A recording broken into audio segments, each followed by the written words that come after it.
All right, traders, let's talk post-election here on the markets. I think you get some pretty interesting moves. I mean, don't get too um, wrapped up in the intraday moves, both last night and then obviously this morning in London.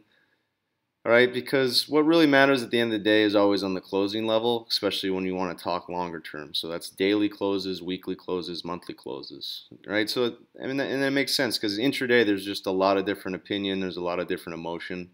Um, so the longer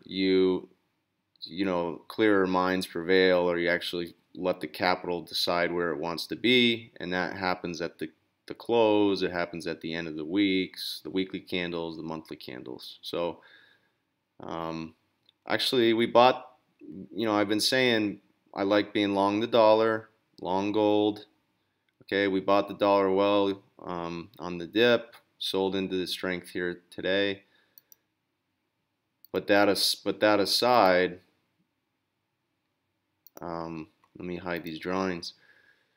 There's a bottoming tail. So I've been saying that this was our wedge, right? That we kind of started to break out, and I said that this could be the start of a bigger picture move to 100, or maybe even back to these highs. There's some highs above par here, but that looks like that's back in play. So I like the fact that the band started to break out here. We took out these highs down here. We took out this high on a weekly level. So this is all starting to set up bullish. Now, intraday being below these bands was a little bit tricky, but we also, you can see that we have pi here in the 200.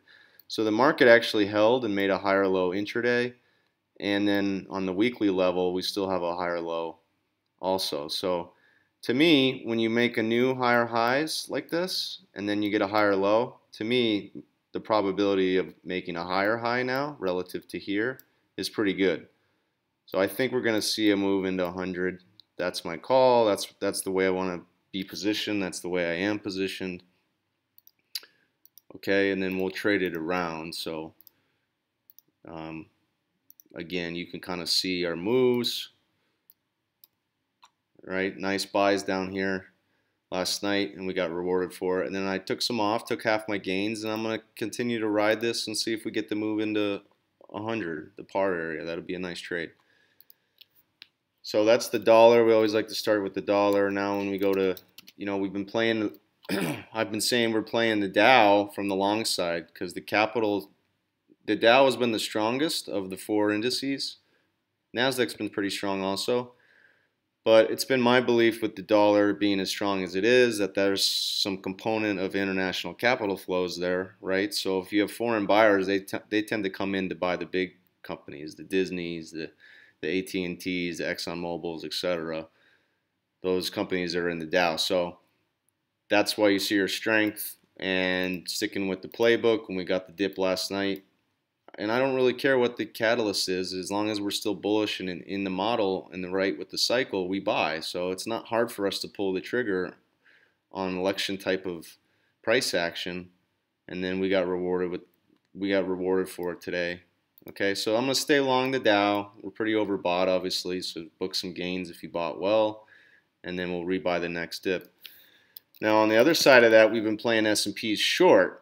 So you can see how the S&Ps is much more bearish, okay? But now we're challenging these old highs up here, 2160, 2170. So this is going to be kind of a key area. I think there's a good chance the market fails. I might actually sell a little bit more tonight here. I only reshorted one.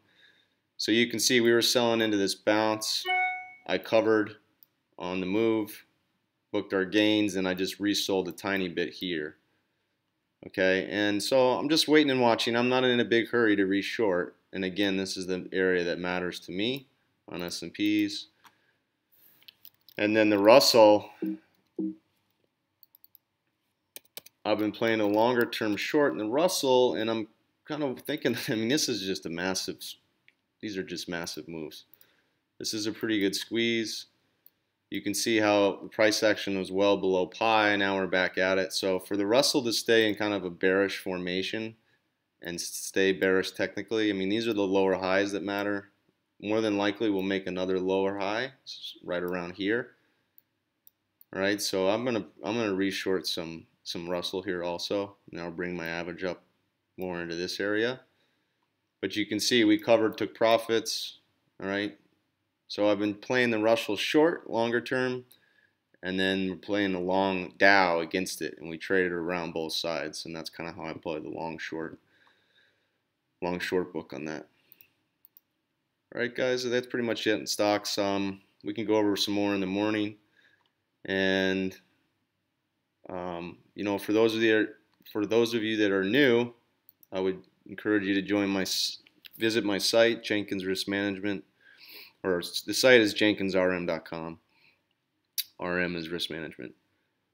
But you can sign up for our chat room there. It's free to join and get involved with us. You can message me there if you have questions about what we do. But we're building a trading team, both independent and professional traders, and I have a program for that where I teach you on the model, and we have a real-time alerts product, and I include that all on this full access team that I'm building, so you can learn more about that as well at the site.